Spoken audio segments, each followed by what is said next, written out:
all 268 of you. Been wondering where I've been. I know you ain't, but we're back. And we're back with a big story. And so you'll notice this video is going to be crazy long. And it's basically going to be a description of glide baits and what I've been doing with my life for the past year.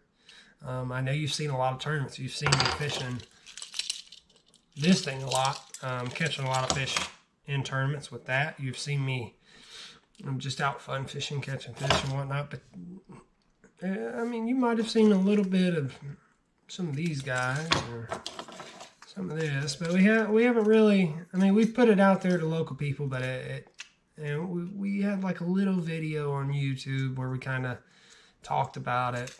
We haven't done a full intensive or extensive video on it, and that's what this is. So this is just discussing 3PB.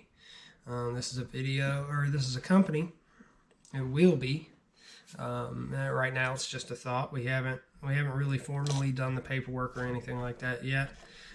We've been handing out a few baits, making a few sales, whatnot, but really it's just a hobby at this point. We haven't exceeded the dollar amount for the IRS to label us as anything but that. But in the meantime, we've been doing a lot of R&D. So between two people, Dylan and I, Dylan is in Virginia. He is one of the other parts of 3PB. So is Adam. I'm not going to give away last names. I'm going to keep the personal stuff out of this. But now that I am done with all the weddings, now engaged, and pretty much my schedule is starting to open up again. And I'm starting to get a little bit of free time now that we're concluding with the holidays, because most of them fall at the end of the year. Now it's time for us to get back into the grind of making glide baits and fishing them. The problem with me is I like to fish more than I like to make glides. And that can be a problem, especially when you only get 1 or 2 days a week. If I get 2 days a week, one day I gotta do a lot of chores around the house, and then the other day it's either fishing or making glides. And well, I like to fish a lot, so making the glides have been put on the back burner just a little bit, mainly for other reasons. We'll discuss them. So let's get into the start of this whole thing. I got into glides. My first glide was Phony Shad. Dylan's first glide, he's not here to talk about it, but his first glide was a 6 cents draw. He got into him after I'd talked about him quite a bit, and he caught a few fish on him. The Phony Shad, I actually lost it in Jordan Lake. I thought it swam like crap, if you want me to be honest. But I didn't know how I was doing with glide baits, and it was my first one. And to get a premium one for your first one, and you have no idea what you're doing, yeah, well, a steep learning curve there. But so we got that. I fished with them, and then I got a TS7. I started catching fish. Then I went out and got a Rafa, the Apex shads. I got some bull shads. I got trick shads. I got the bull glide. I got a bunch of KGB stuff, the Chad shads, the Spro Chad shads, the TSG9. I got the Clash 9, the Tiny Clash. And I got a bunch more. And there seemed to be a commonality between them. And there's very few that are really good.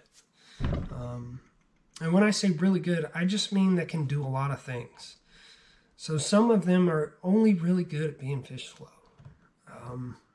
Others are really good at being fish fast, but not slow. Kind of like the Spro Chad shad, but it wasn't designed to be fish slow. This was bait built by the guy at KGB to do something different than his resin bait, to do something that a resin bait couldn't do, I assume. But this bait right here catches them. So, because these are my favorites, the KGBs, as well as thousands of other people. I mean, he sells out in seconds, so it's kind of crazy to even get one. As far as the Spro ones, though, pretty available. But that was another thing I noticed. Why is it so hard to get a glide? That's good. Because they sell out so quick. Why do they sell out so quick? Well, they take time. Like, they take a massive amount of time to make. When we started down this journey, we figured, you know what, make a bait in one day, paint the bait the next day, and you're good. You know, making the bait should be quick. We should be able to pump them out quick. It don't work like that. Sorry, but it don't. These baits take a long time, and when I say a long time, I mean it takes a day just to get them to look like this. By the time you get the screw eyes in them placed right, and you get the spruce cut off, and then you got to sand them down, and then you got to drill all the holes for the weighting, and you got to put them in a bucket, drop them to an aquarium, see how they sink, make sure they're level, make sure all of the things that you want in the bait are there. All right, so that's a start, and you do that all without a tail.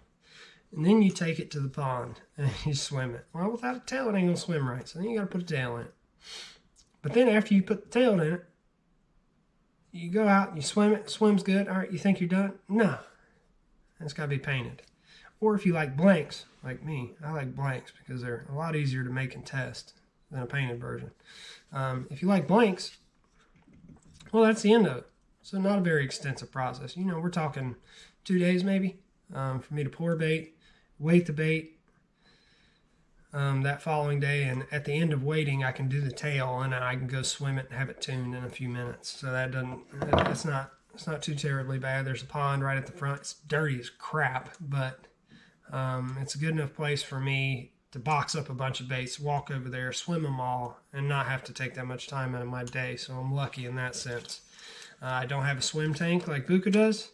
If I did, I could probably make them a lot faster, because then I could swim them all here and then just put them up on a shelf and just kind of go about my day.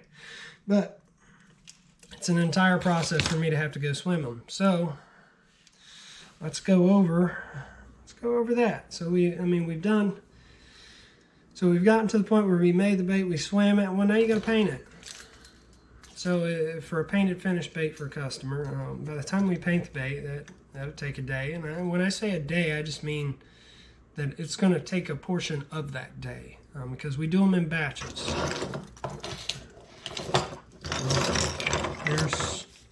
Here's the last batch I did. I probably did them a month ago. It has been a very long time since I've even been in this garage to work on anything.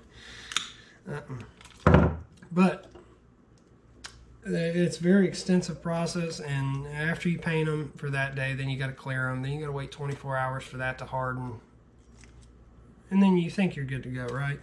Well, I thought so as well until I fished them quite a bit, and then I figured out that, you know, the clear coats were actually wearing off. They were wearing off pretty quick. You know, you get a few hooks out, like you can already see there. This bait's only been fished for a day, if that, and it's already chipped through. So still on a bit of clear coat nightmares. I call them nightmares because it's just trying to figure out a way to get the baits in and out, and to make sure they're durable, to make sure they don't break on you, to make sure they swim right. From start to finish, we want a good bait. We want a bait that does it all. And that goes back to my earlier point, is how do you find a good glide? Well, not many. A lot of glides have swim videos, but how many of them have longer than 30 seconds, right? You have 30 seconds to make a decision. To spend $200, which is not a small amount of money. I know it seems like it is now with inflation and everything, but $100 to $200 ain't something you can just go out and throw around every day for the average person. So whenever you make a decision, you kind of want an educated decision. And that's what this is. It's a big educational video here about our baits and the team and everything else. I know they're not here to do any of their side of things, but this is just coming from me. It's just coming from the maker. The guy goes out and fishes them more than freaking anybody else, who makes them, who tunes them, who figured out everything about. I mean, this is what I'm doing. I let them handle the rest. So I'll shoot this video and I'll handle this. This is my aspect. Like I said, in the future, when we mass produce, that'll change. But I don't even know where I was going. Isn't that funny? You start talking, you talk too much, you get on tangents, you lose your point. But essentially, we wanted a bait that could do everything. I noticed that this sank too fast. Regular KGB is perfect. It's money. Sinks slow. Glides great. Does everything good. I wanted to make a bait like that. Mini fuse. This is the first iteration. This one in particular has caught quite a bit of fish. A ton of fish, actually. And it actually caught a PB, a dang near PB, and also a glide PB for well, my soon-to-be, I guess it would be my cousin, Hunter. He's going to be in this video as well. You're going to see him at the end with his first big glide fish. We went out, we did one trip. I caught a 5-pounder, a 2-pounder, and I missed another one, and he caught us, I think it was a 6. So that was pretty dang cool. But that's what these baits are about, is making something that does it all. So these baits will glide tight, even on this big sucker. You know, this is the Fusion, this is the Mini Fuse. This is where we started. I didn't want to spend $500 on a Hinkle shad, so I decided to make something similar. It's a Fusion in name because we're a fusion of guys. We all played baseball in college. They went out west in North Carolina. I kind of went to Virginia, then came back to Raleigh, then went down to Old Pembroke. Some of y'all might know my story if you're watching this video, because I don't have many subscribers, and I assume some of them are people that know me. So that was that. We fused essentially I watched a video of a podcast talking to the owner of KGB, and he started talking about designing of glide baits, and he kind of elicited that you kind of want to build them like a boat. And at least that's in my sense. What's the truest thing in water besides a boat? It's built in a V shape. They're made not to turn over because you don't want your glide to roll. I mean, what's better than a bait that runs straight, runs true, and can not only be burned and swim real tight, you know, it just swims real tight to you, but also that you can glide. You can work it slow. You can keep it in place. You can get real erratic with it if you want to. You might do some oddball things every once in a while, but that's part of the learning process. You got to figure out, you know, certain cadences blow a bait out. Sometimes you work them too hard. Sometimes you work them too soft. But these baits have the ability to do it all. You're going to see it in the swim videos. They chop real good. They can be worked really slow under trees. They can glide kind of wide. I mean, you can kind of force them to glide in one direction. So let's say you don't want to beat your bait up against a dock. You throw it 3 feet to the right of the dock. Well, guess what? You can walk it back to that dock. Now, it won't be where you landed. It's not going to go directly to the left and hit that dock, or imaginary dock that's on our left. But essentially, you're going to walk it this way, and then you'll glide it this way. And when you glide it back, you just give it a short bump, so it just turns. And then you give it a wide glide. And then before you know it, your wide glide, let's say it started over here. All right, well, I'm going to kind of take it out of the picture. But you wide glided it, and then you brought it back. You wide glided it, you brought it back, and you wide glide. I mean, just in that short distance there, you can kind of get the illustration here that you can work them like you can a frog or a walking bait. I mean, you can kind of walk them down the cover. Same thing with these glide baits. The small one is a killer on a burn and a chop. Working it slow works good too. You know, if those fish are just sitting down there, not really doing too much. If they haven't noticed the bait and you need to keep it near that tree long enough for them to notice it and then to come out, then you kind of speed it up as they get close to it, and then they'll eat it. The big bait, better at slow.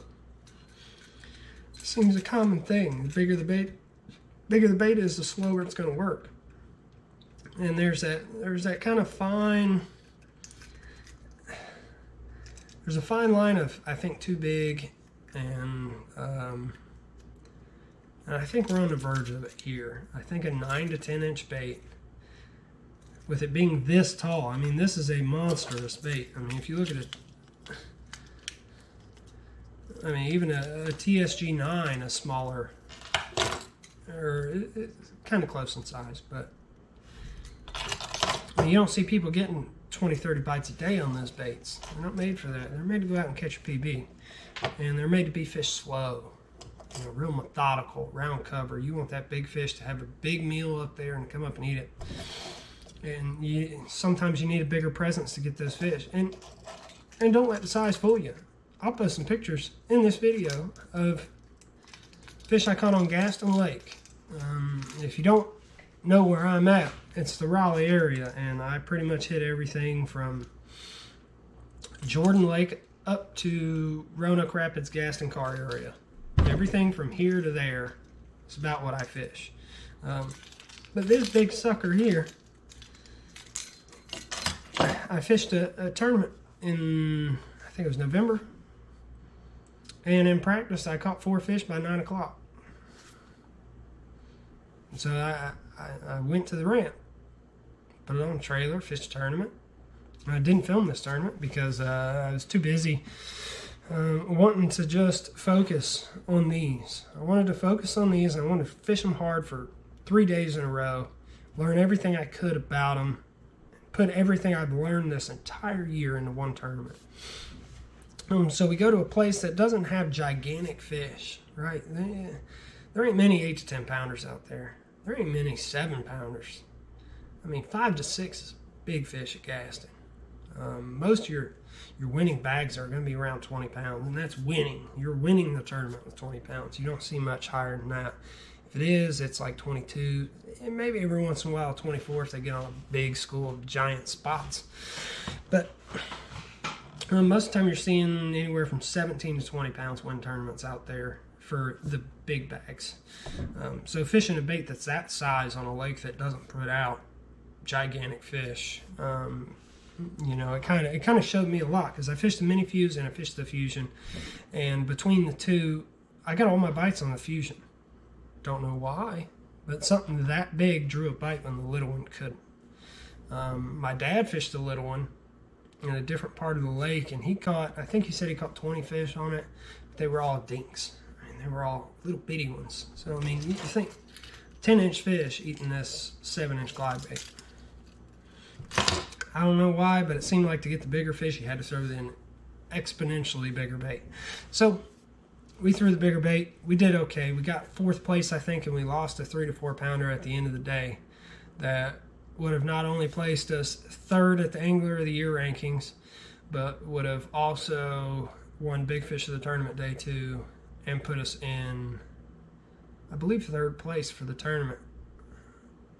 Yeah, would have put us in 3rd place for the tournament. So a couple $100 fish there. And but Doug did a killer job. He smashed them.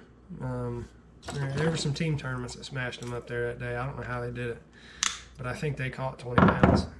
I guarantee they weren't throwing no glide baits like I was doing. But that's that. I mean, I guess if you want to see the shop and you want to see the process, you know, the 3-day process, we can go through that and I can show you. But I'm not working. I don't have a lot of space. I don't have this intricate shop. This is kind of what I'm working with here. Tape measure to measure baits.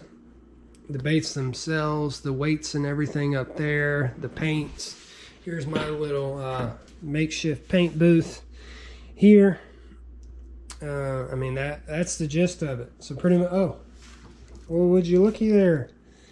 One of the originals, painted by Adam himself. This was the hand carved. I messed with the tail to, yeah. This is where we started. That's where we started. This was the first bait I painted of the new style. These are all fusions. And then I'll throw up some pics of how we ended.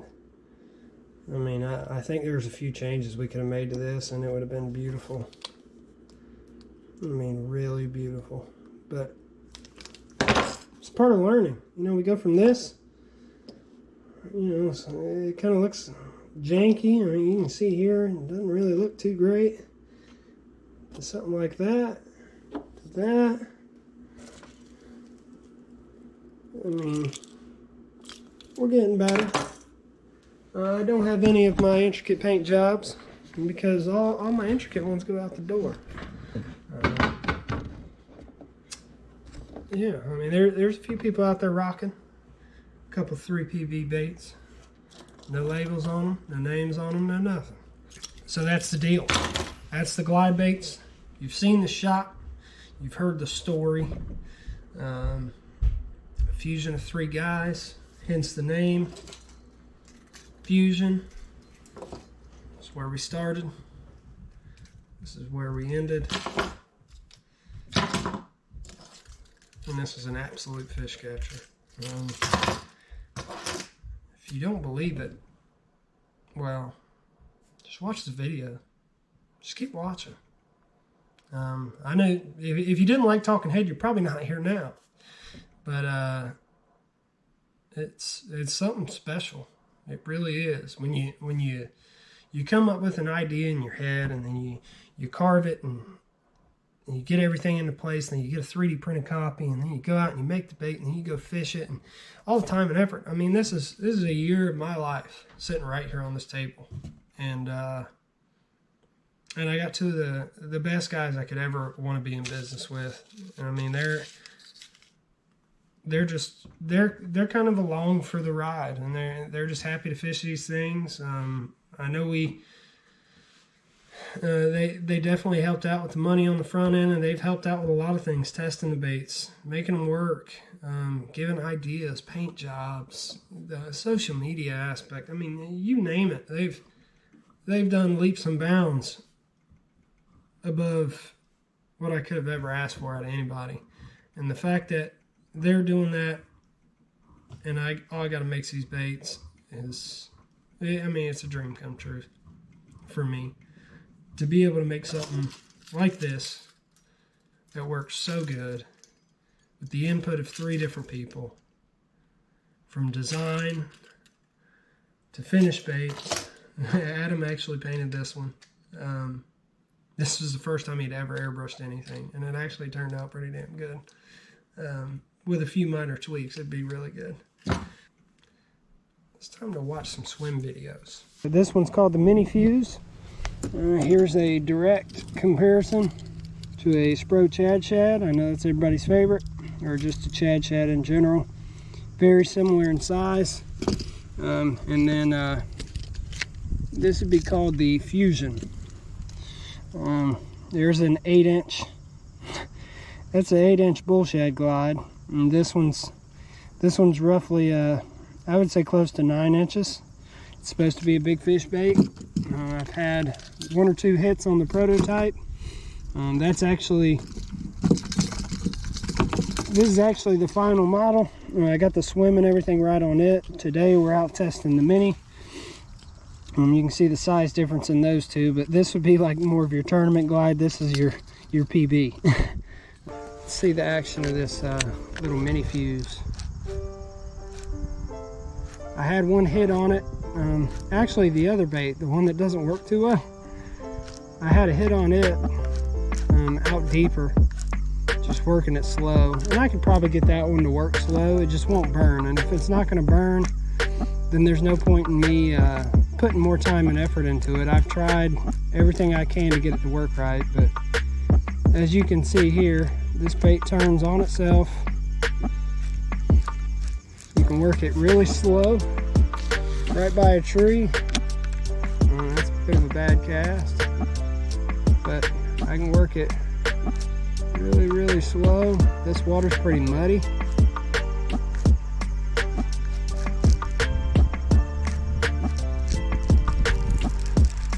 There's a little bit of a burn. Let's see if there we go. That's a little bit better. Not where I wanted to put it,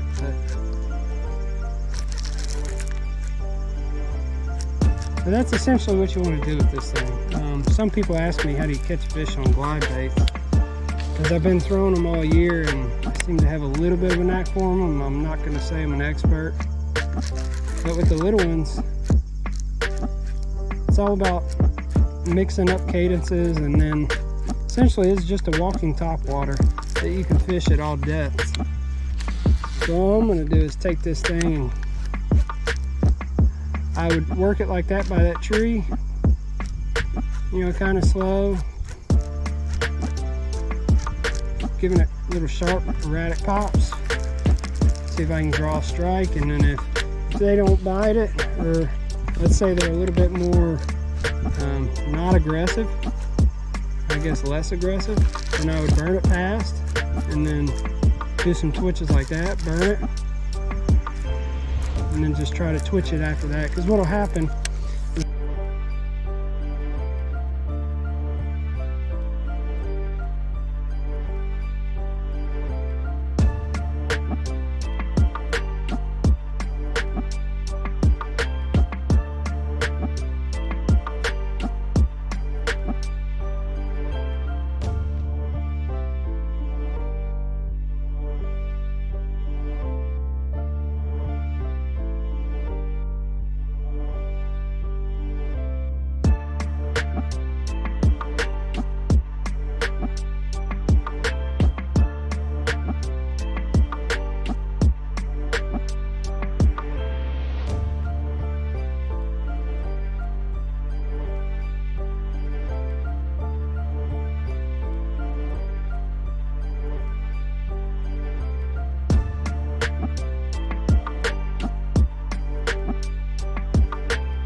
a Fusion.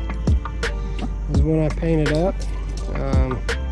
Obviously I messed up some of the paint and whatnot, but this is one that looks like finished. The tail's a little messed up because this one's been fished. It was fished before it was painted. I messed this one up, so they will look a lot cleaner whenever finished painting. But this is the Fusion.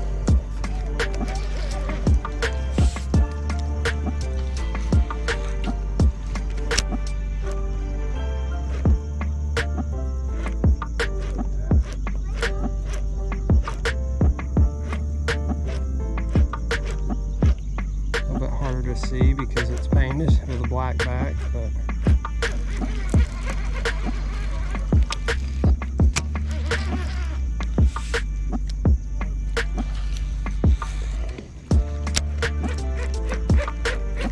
as you can tell with the big one, similar chopping action. Still good on a burn.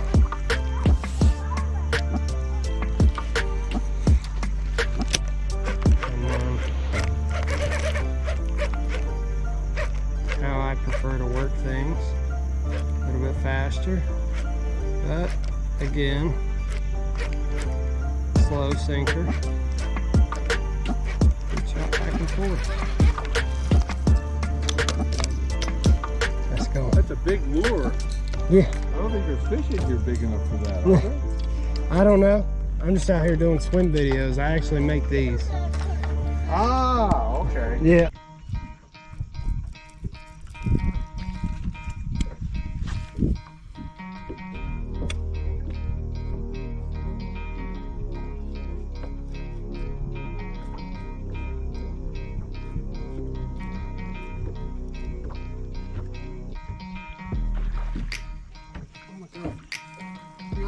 I got one on the little mini fuse.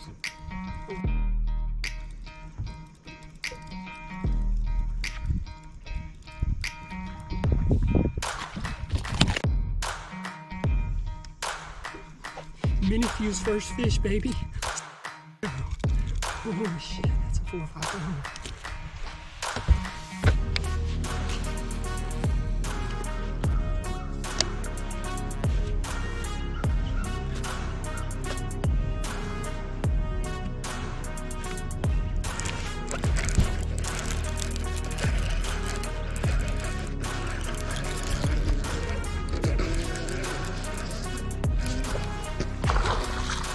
There's another one on the mini fuse, baby. Let's go.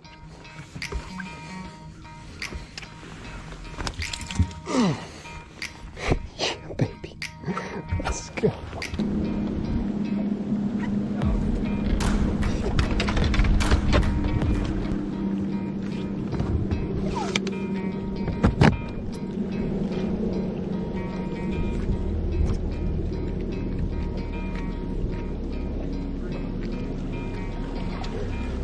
Good job, dude. Right off that stump. I saw him eat it.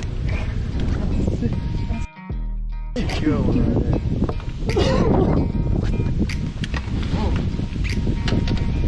Oh. Right off that stump.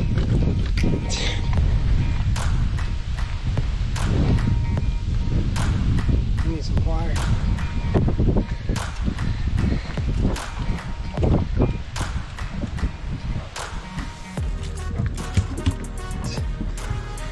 So big, man. You think that's probably a 5-6 pounder? Yeah, that's probably help the calls.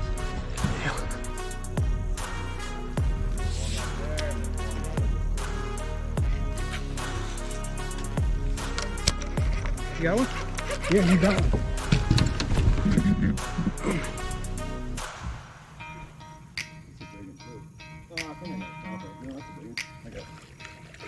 I'll give it some slack so you get the video. I'm gonna flip it right here. I already got the video. You got it going? Yeah. Sick. First fish on the mini for old Dylan. Look at that thing, dude. Let's go. Come on, baby. That's a good one too. Fuck yeah. Got a little hump in his back. Yeah, dog. Heck yeah. He's a 3. Every bit of.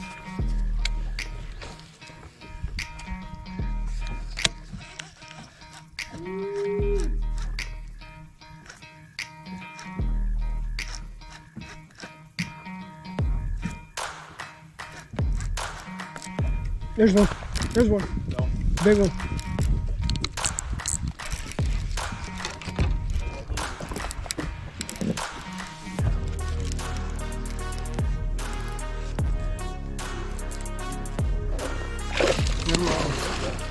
He ain't that big. Thought he was bigger. Yeah. Yeah, baby.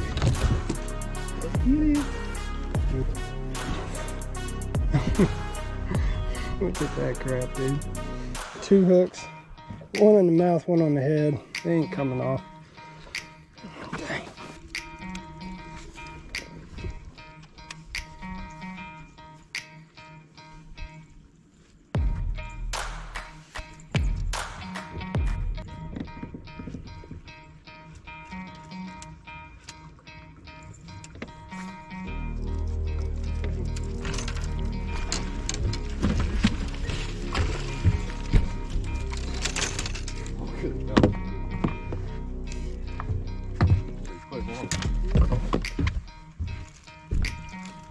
Might have been that big one I told you about.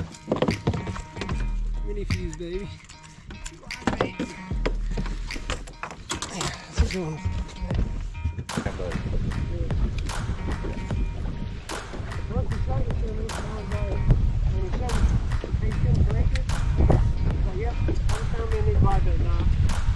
You ever try that thing out? Yeah, I did. Actually, after he showed me, I went and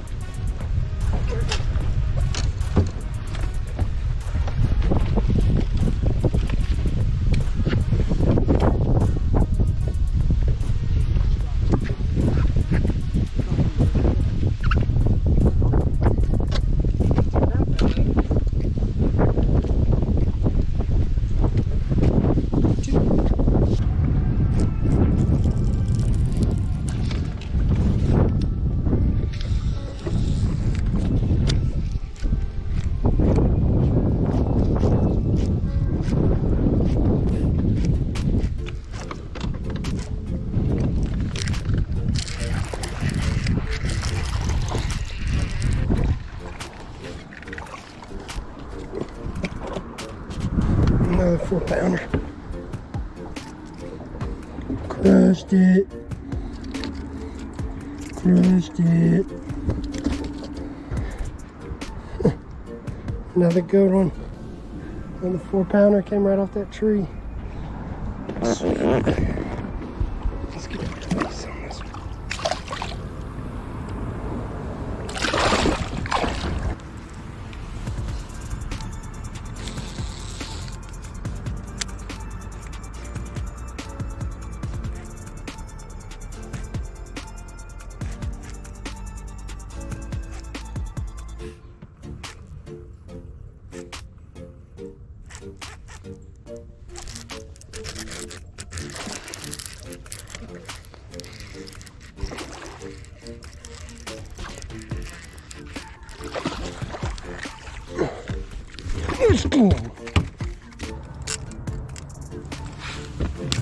He won't coming off. Another 4 or 5 pounder. It's a great fish, dude. Bites are few and far between, but it looks like Glide is going to be the bait of the day. Let's see if we can get a nice release on this fish. Look at that thing. Go! Let's go, baby.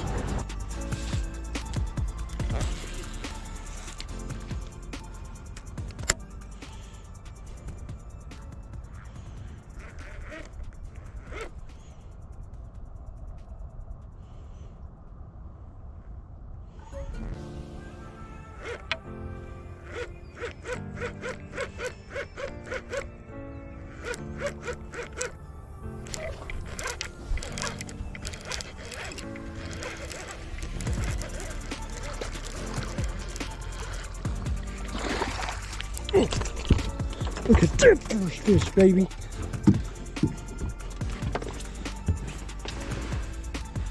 Look at that. It's a freaking nice one to start the day.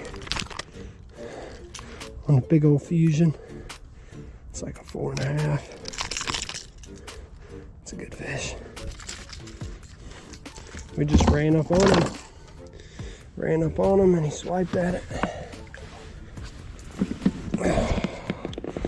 Look at that. That's a good one to start the day. Oh, he gone. Sick. So this is the point in the video for everybody who stayed tuned, for everybody who watched. This is where we go over some of the more technical side of things. This is one video to end them all. So you don't have to come to me on the water and you see me out there riding on a Camus boat or Dylan on his skeeter, or you see Adam out fly fishing. He's a fly fishing guy. Better watch out, streams. But you don't have to come up to us and say, hey, you know, my bait's doing this. What do I do to fix it? Well, all right. So if your bait's swimming like this, you know, you notice that you're seeing this side more than this side. Whenever you're swimming it in, it's kind of got an angle to it. You need to take the tail. 4 fingers here, 4 fingers here, with your thumb on the back sides. And you're going to push the tail to the side that is riding upwards, that is facing the sky. Because what that's going to do is it's going to make it catch water in upright. Again, that's all you got to do. If you want it to have a wider glide, you can tighten the hinges up. I suggest doing them in 2s because I have aligned the angle. I have aligned the hinge. If you do them in odd numbers, if you only turn that screw eye over 1 time, it's going to be out of alignment. So I suggest doing it in 2s. If you want the bait to glide more and not as chop as well, you pull that tail in. So like this bait, you see how there's not much motion in that tail there versus this bait. Look at the difference in angles. So this one's going to chop really well. This one is going to have a wider glide, more fluid, slower. And that comes with the size. I can back that tail out even more and make it chop, but then the swim's perfect. This one, you can kind of do a lot of things with it. To get this bait to a wide glide more than it chops, you just pull that tail in. And you pull that tail in until you notice that when you work it, the tail gets stuck on one side. The tail keeps getting stuck on one side, and probably because the dimensions and the tolerance associated with the tail and being able to freely move back and forth, it's gone down to 0, and it's actually catching. And if it starts catching, then you moved it in too far. So then you need to back that tail back out 2 turns, top and bottom. And because the way ours are designed, the bottom hinge or the bottom screw eye actually sticks out further than the top screw eye. It's just what I had to do to get them to swim right. I'm sure everybody else's baits, they're in line like this. Well, this Chad here is actually a little bit farther out, just slightly. But yeah, so it's again similar to KGB. I didn't even know that. But most baits, they're in line, they're at the same distance. But for these, I had to do a little tweaking. And we had to take the bottom hinge out more, because if we don't, the bait wants to swim upwards a little bit, probably because of the design. But we weight them in a specific way, and I have that bottom hinge out there, so that way the bottom catches slightly more water. And when the bottom catches slightly more water, it actually drives the bait down. So if the bait is trying to nose up and that bottom hinge is out a little bit farther, it will actually, instead of nosing up, it will be perfectly level. And that is the goal for these baits. So that's essentially the technical side. I think I mentioned before the maintenance thing, and we don't like to have to work on our baits a lot. We want to fish.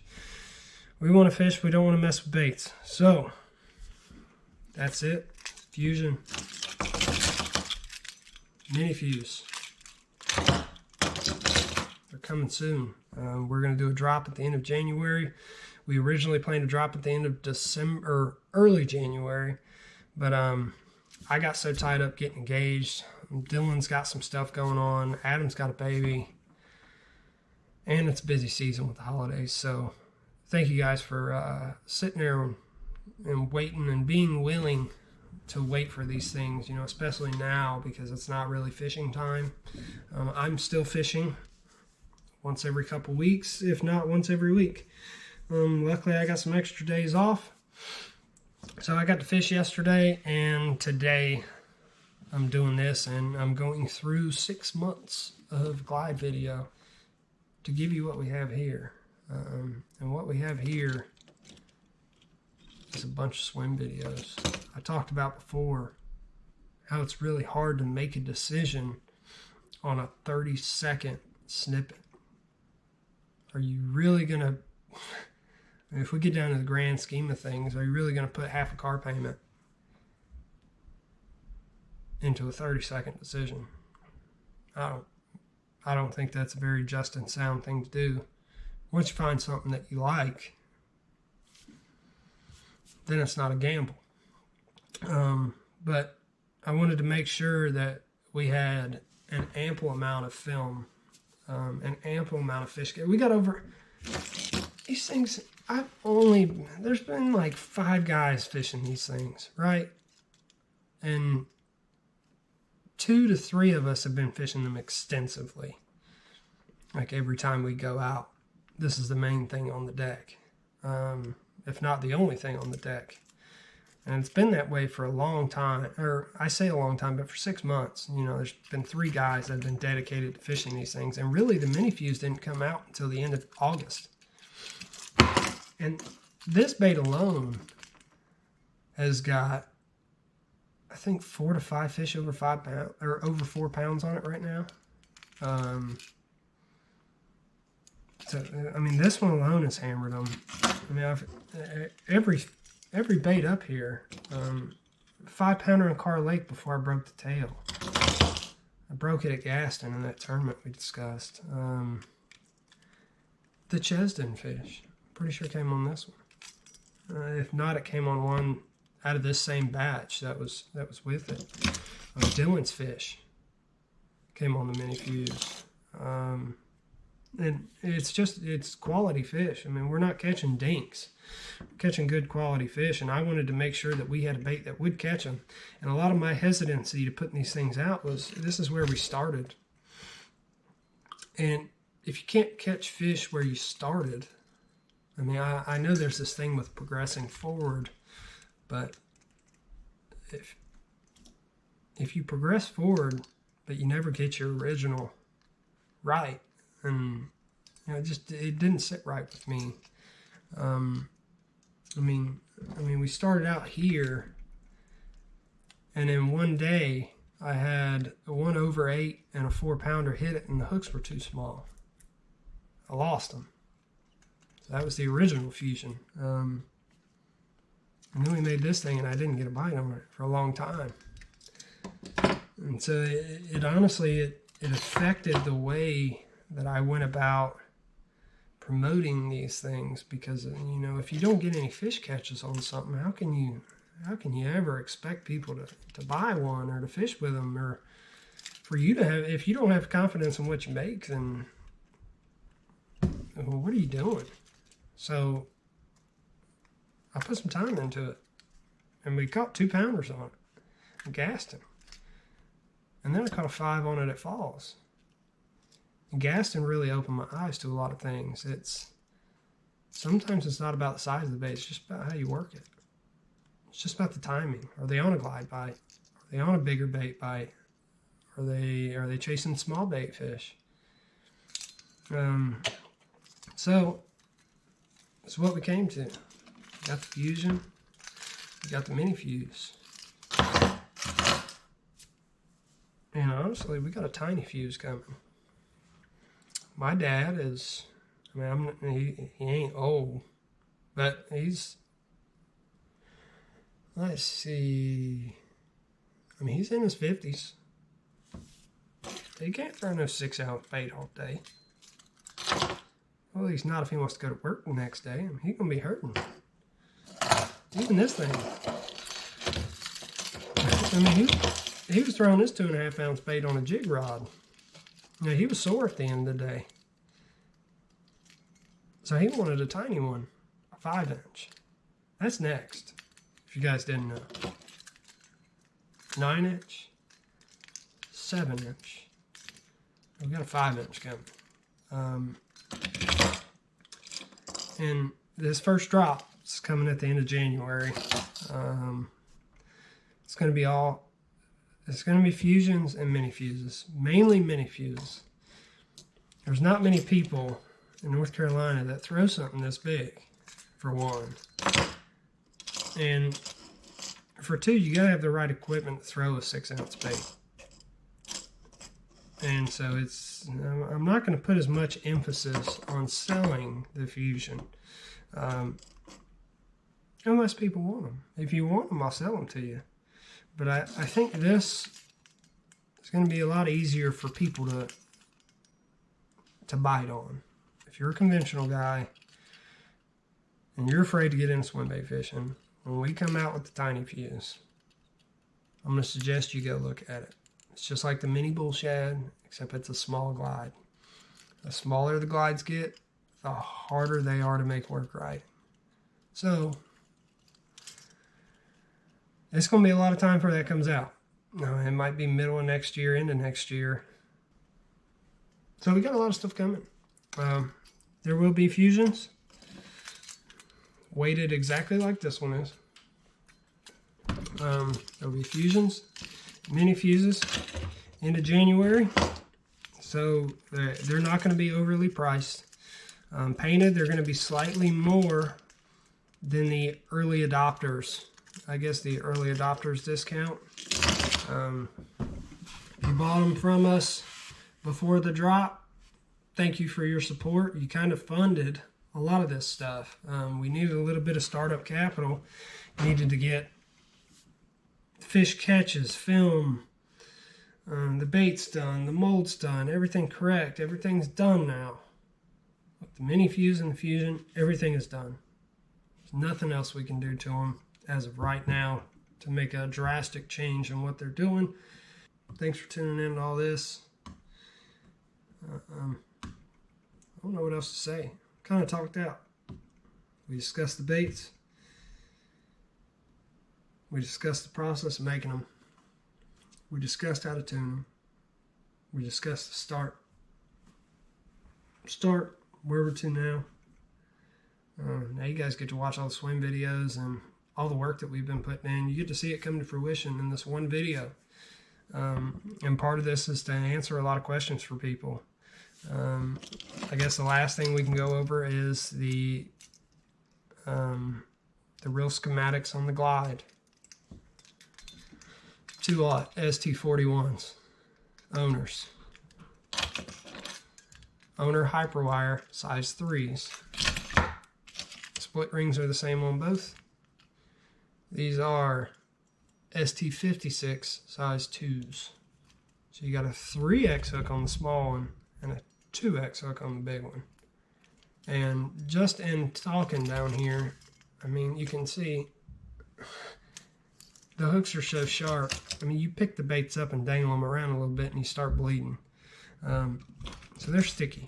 They're going to hook the fish. They're not going to come off. You just got to get them hooked up. You got to get out there. You got to fish them. But we got to get them to you. So, done with the talking.